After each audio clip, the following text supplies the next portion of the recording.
Buenos días, hoy es lunes 22 de noviembre del año 2021. Transmitimos desde Cuenca, Patrimonio Cultural de la Humanidad.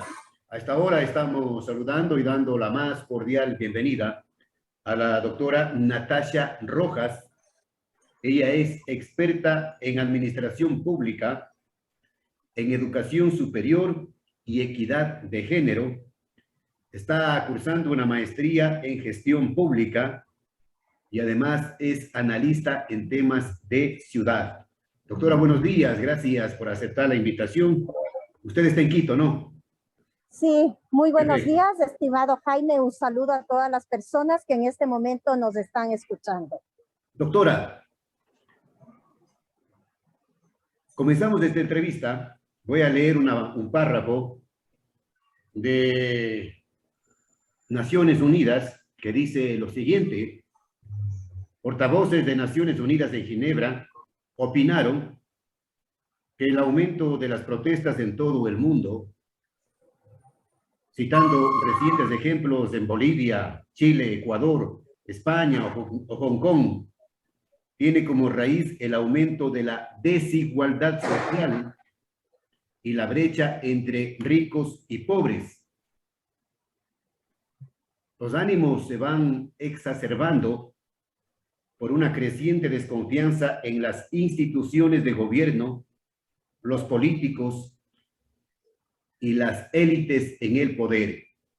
Doctor, ahora sí le pregunto, ¿cuál es su lectura de lo que estamos viviendo actualmente en nuestro país, Ecuador, que crece la descomposición social de manera muy peligrosa y la brecha también entre ricos y pobres, ¿no?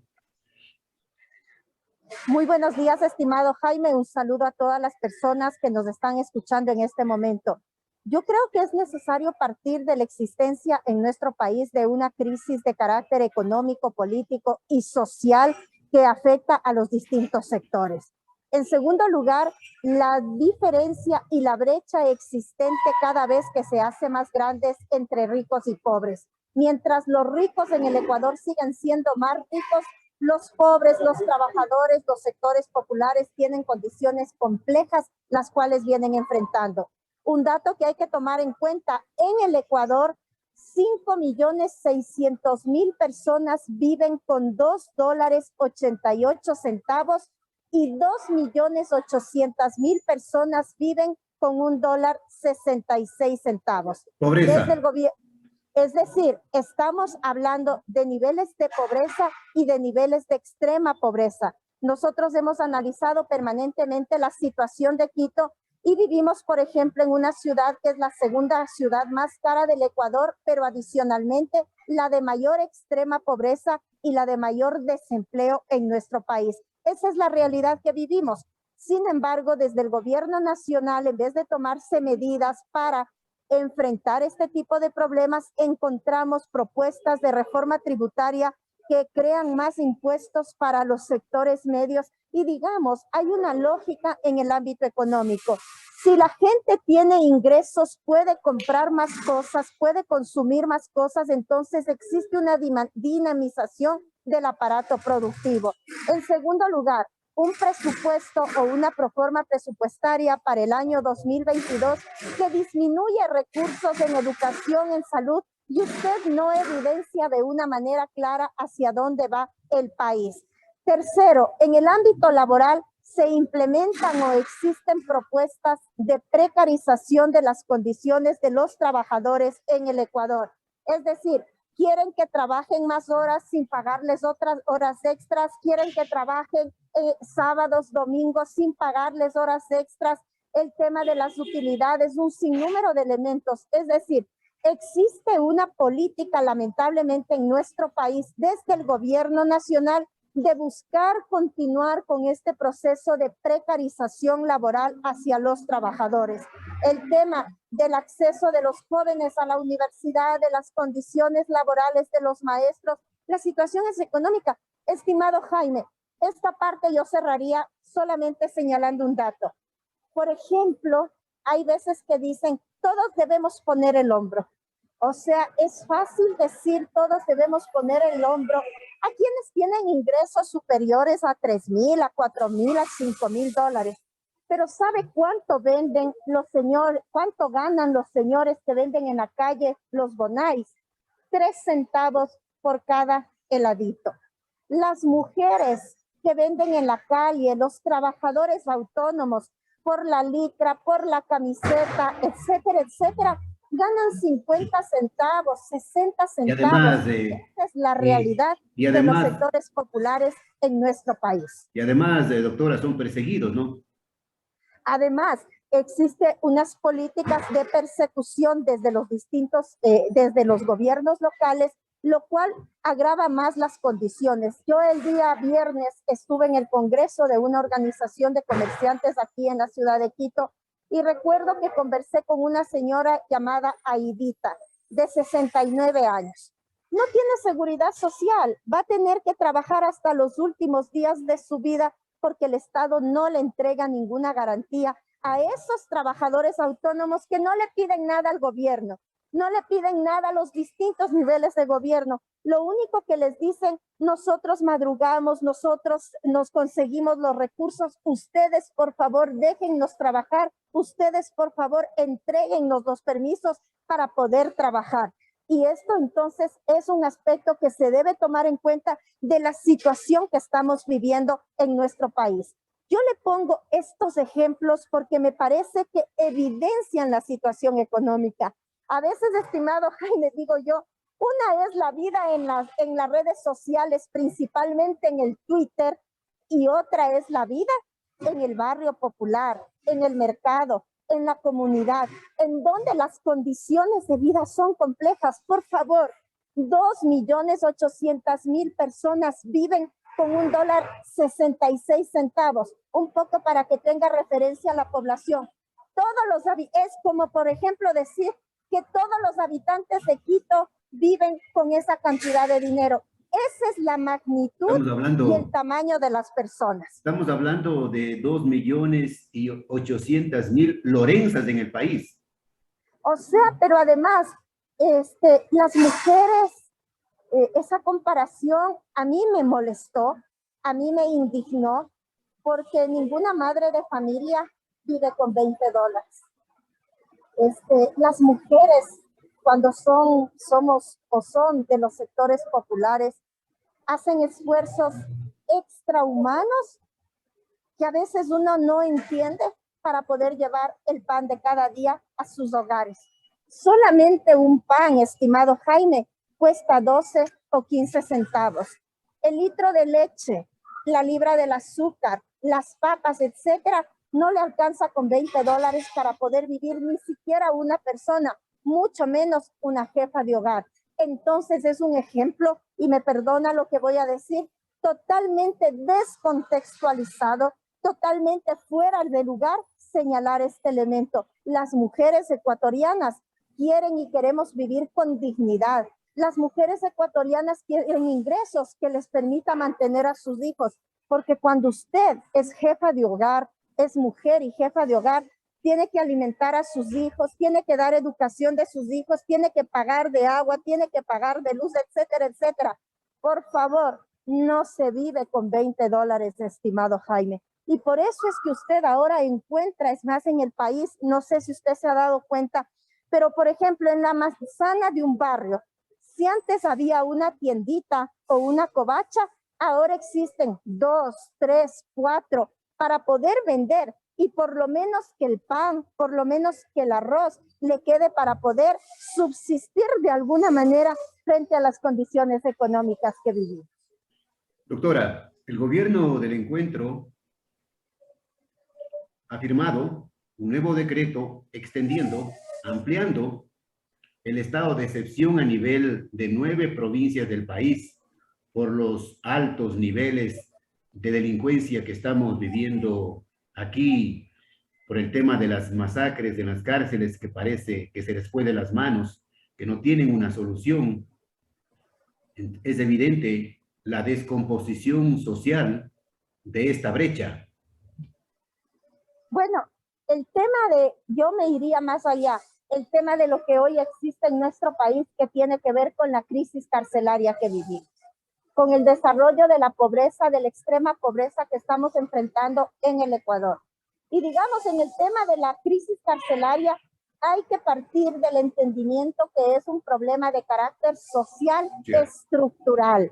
No es una cosa que apareció hoy, es un elemento que se veía que venía. No empiezan los problemas de los amotinamientos en las crisis, en las cárceles en el país, en este gobierno. Empiezan aproximadamente a partir del 2011, del 2012, distintos amotinamientos y formas de expresión de los presos, de las personas privadas de la libertad en el Ecuador.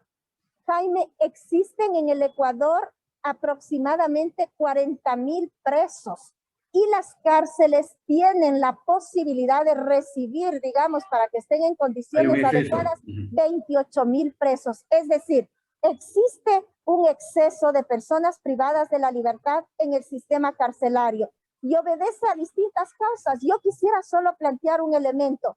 El 76% de personas privadas de la libertad son menores de 40 años. Inician en actividades no correctas, podemos decir, a partir de los 11 años, producto principalmente de la pobreza y con actividades que tienen que ver con arranche, con robo, con microtráfico, y lamentablemente existe un proceso de que estos sectores van perfeccionándose en estas prácticas incorrectas. Jaime, de cada 100 presos, 47 tienen educación primaria. Solamente el 3% han podido acceder a las universidades. Y planteo este elemento porque entonces es fundamental, no solo para las personas privadas de la libertad, sino en general para la población ecuatoriana, que el Estado debe garantizar el derecho a la educación, el derecho del niño, del joven, a acceder a la escuela, al colegio y acceder adicionalmente libremente a las universidades en el país. Más de 1 millón de jóvenes se habla a nivel nacional. 1.200.000.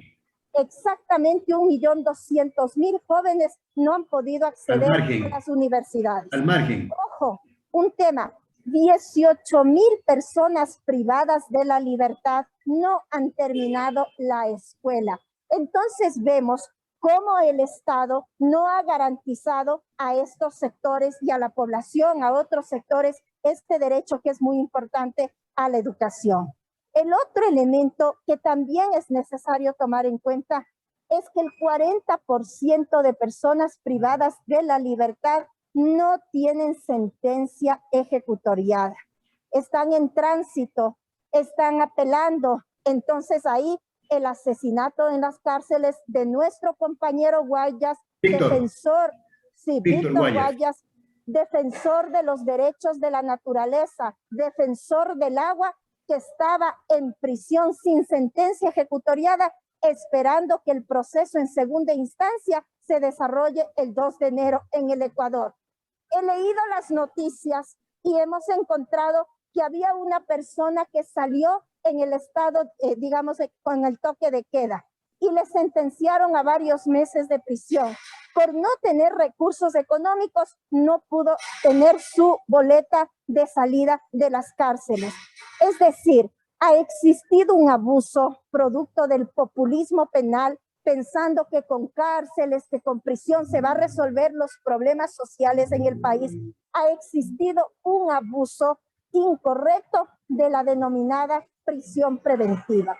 Pero yo digo, necesitamos ir mucho más allá en este tema.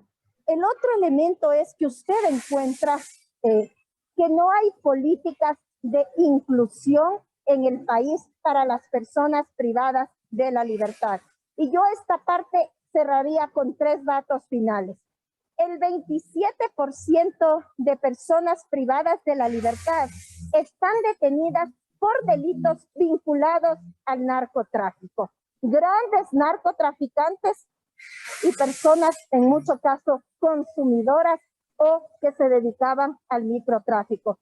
Pero en general, digamos, los grandes narcotraficantes están libres paseándose por las calles. Campantes, Y que los campantes. grupos de seguridad sí saben quiénes son, campantes, y causando un grave daño a nuestra juventud y niñez en el Ecuador y en el mundo.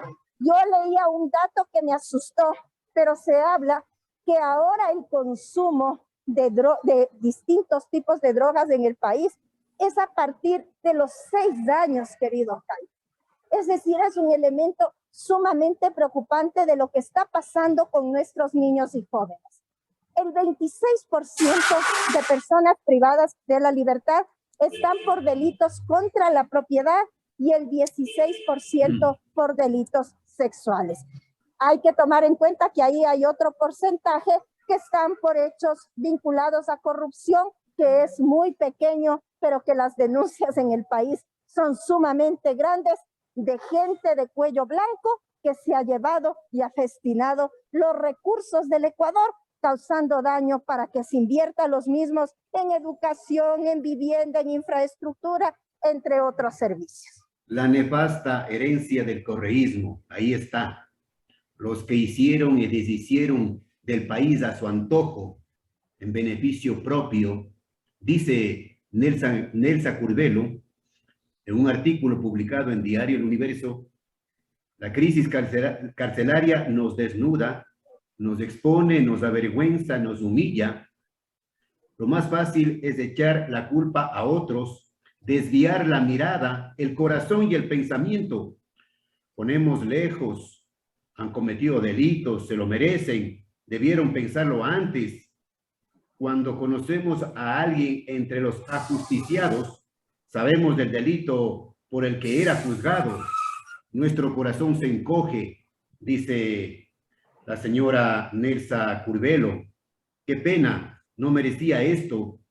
Y entonces se revisan los juicios lapidarios con el que acostumbramos condenar y la liviandad con la que pedimos prisiones preventivas y penas máximas. Hay quienes se conmueven, se indignan, buscan soluciones, llevan comida a los familiares, los cuidan, los sostienen. Otros escriben, hacen manifiestos, hablan.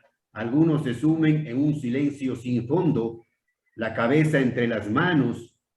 Todos demuestran impotencia y enojo. Por supuesto. Además, si usted revisa las redes sociales que son de conocimiento público, mil disculpas por no sacarme la mascarilla, pero estoy en un lugar fuera que hay que tomar las medidas de bioseguridad. Entonces, si usted revisa todo lo que pasó en este proceso, es grave. Las personas privadas de la libertad empezaron a enviar mensajes a las 7 de la noche. 7, 8 horas más tarde, recién acudió el Estado a ver lo que pasaba. Nos dijeron que ya habían ingresado a las cárceles. Estaban en un cóctel. Sí, lamentablemente, que es el otro elemento, es decir, ahí está la indolencia frente a este problema de carácter social. Pero vamos avanzando. No existió respuesta inmediata del Estado. Se demoran en reunirse el gobierno con el comité respectivo para decir qué hacer. La Asamblea Nacional también demora todas las reuniones.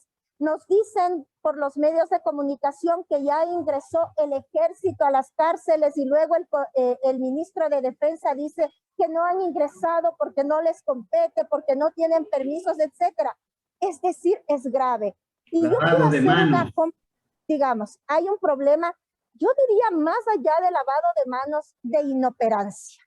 La palabra que yo establecería, cuando usted es gobierno en cualquiera de sus niveles, usted fue elegido para gobernar.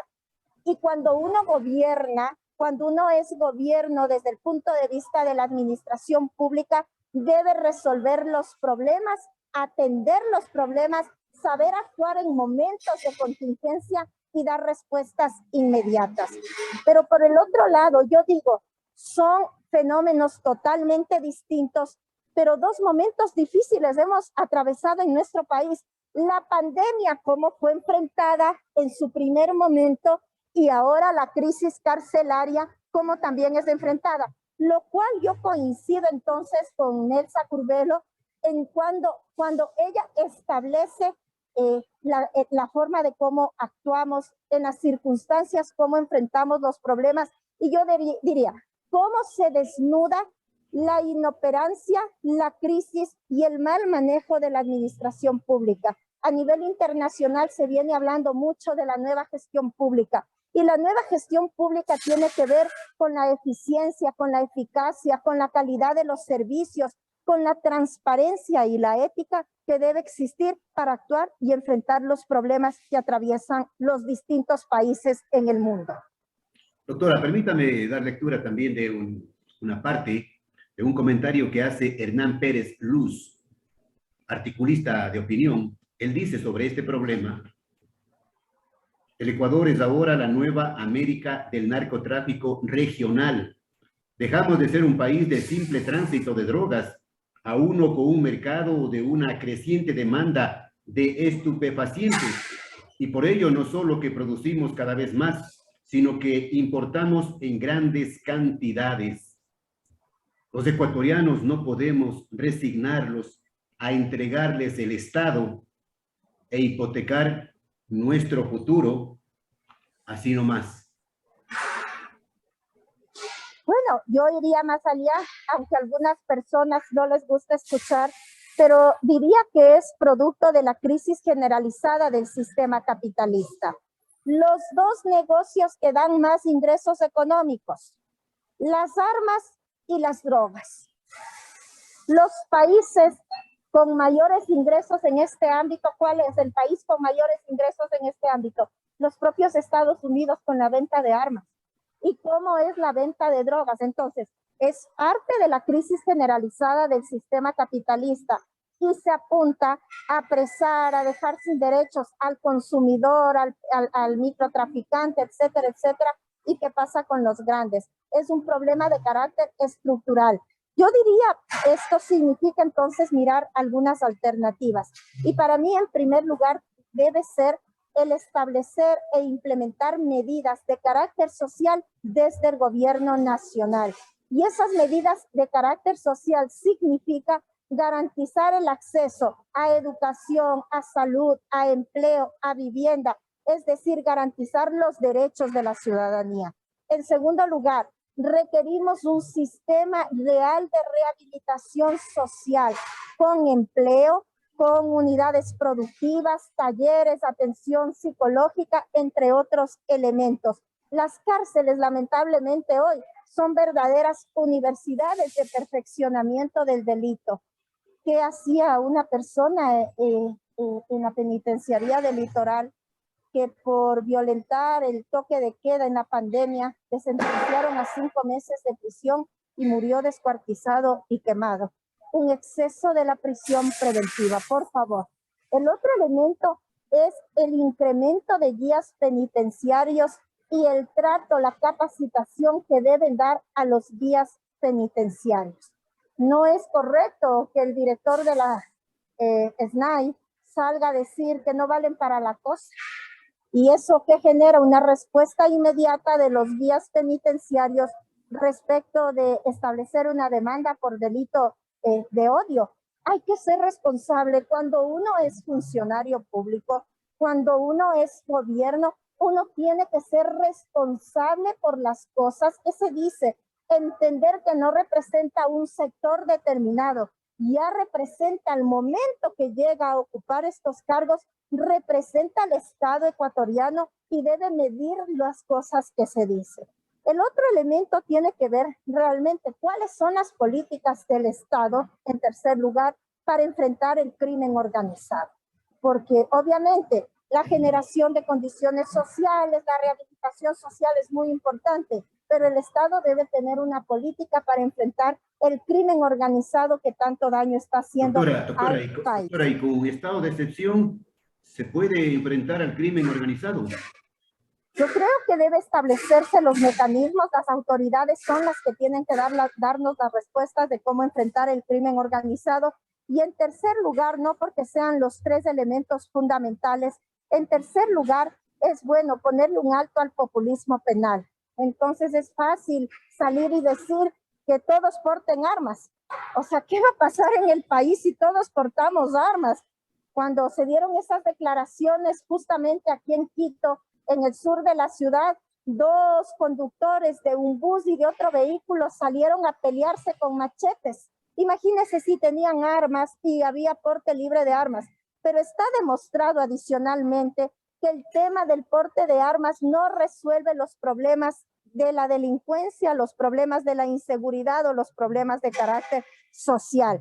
Hay un abuso, como decía, de la prisión preventiva y finalmente es necesario destinar recursos, yo digo también para las cárceles. Las condiciones que viven las personas privadas de la libertad son complejas y es una responsabilidad del Estado. Y digamos, aquí viene el otro elemento que usted decía, también buscan con este aspecto de manera incorrecta enfrentarnos al pueblo contra el pueblo. Es decir, es obvio, la gente que no tiene empleo dice que por qué en las cárceles les dan de comer. La gente que se está muriendo de hambre afuera señala y cuestiona algunos elementos respecto de lo que pasa en el sistema carcelario. Es decir, se requiere una reestructuración, una visión de carácter social, de reactivación productiva, etcétera, etcétera, del gobierno nacional en todas las políticas que se vienen implementando. Doctora, finalmente le pregunto, le consulto, ¿qué debería, y esta pregunta estoy planteando, qué debería hacer la sociedad civil frente a este panorama, frente a esta crisis profunda que parece que no tiene solución ni en lo social ni en lo económico? ¿Qué deberían hacer las organizaciones serias? Bueno, yo creo que el primer elemento es organizarnos. Los derechos y las conquistas que han tenido los pueblos en el Ecuador y en el mundo han sido producto de la lucha, de la unidad y de la organización. Hay elementos importantes del desarrollo de estos procesos que viene empujando la CONAIE, el Frente Unitario de Trabajadores, el Frente Popular, la Unión Nacional de Educadores, respecto de una plataforma de lucha, de banderas de lucha y de propuestas para resolver los problemas del país. El área social y la reactivación productiva deben ser los elementos centrales de atención desde el gobierno nacional y disminuir los recursos en el tema de la deuda pública, en el tema de la fuerza pública, porque es fundamental estas otras áreas. En segundo lugar, entender que hay otros mecanismos por los cuales el Estado ecuatoriano puede tener ingresos. Y me refiero a esto, por ejemplo, el cobro, que no lo digo yo, que no lo dicen los líderes sociales, que lo dice la CEPAL, de aproximadamente 7,000 millones de dólares producto de elevación de impuestos. Si usted establece políticas claras de cobro a los morosos, a los evasores de impuestos en el Ecuador, tendríamos recursos y ya no sería necesario incrementar los impuestos a distintos sectores. Lamentablemente eso no pasa nunca, ¿no? Veamos qué es lo que pasa. También tiene que ver con la presión de las organizaciones siempre se habla sociales. de cobrar los impuestos, ¿no? Siempre se habla. Y hay que cobrarles, El gobierno el gobierno del encuentro ofreció que no iba a subir los impuestos, que iba a subir el sueldo básico, pero ni lo uno ni lo otro hasta el momento. Más bien, se está incrementando los impuestos. Y yo diría, ojo, hay que tomar en cuenta lo que ha pasado. Los países que han obedecido a las disposiciones y órdenes del Fondo Monetario Internacional siguen sumidos en la crisis. Portugal no obedeció al Fondo Monetario Internacional. Sin embargo, es el único país que está saliendo de la crisis porque incrementó los sueldos y salarios de los empleados y trabajadores. Es que es un elemento que no requiere ser economista. Usted tiene ingresos, usted tiene más recursos, la gente tiene dinero para comprar productos en la calle, en los mercados, etcétera, etcétera. Hay circulantes, se reactiva la economía y entonces ese es un elemento trascendental en el país. Y lo otro que le decía, por ejemplo, se ha planteado y yo he escuchado desde las organizaciones sociales el tema de que se establezca un impuesto del 2% a las grandes fortunas de nuestro país. No estamos hablando del dueño de un bus, porque tener un bus, tener un taxi, tener una finca, tener un negocio, etcétera, eso es propiedad personal. La propiedad privada es aquella propiedad que explota a los trabajadores y que sus dueños se enriquecen cada día más producto del trabajo de esos sectores, de esas personas, de esos hombres y de esas mujeres. Esa es la propiedad privada, cuando se vive de la explotación. La otra es propiedad personal. Entonces, a esa propiedad privada, a esas grandes fortunas que existen en el Ecuador, establecerles un impuesto especial del 2%, tendríamos ingresos sobre los 2.000 millones de dólares. Con esos recursos cubrimos el déficit presupuestario, pero adicionalmente se resuelven los problemas del país. Y uno de los ministros de Portugal decía una cosa que a mí me quedó muy claro. A mí no me interesa resolver el problema del déficit. A mí me interesa resolver primero los problemas de hambre y los problemas que tienen los habitantes de nuestro país. Esa visión es que hace falta en nuestro querido Ecuador.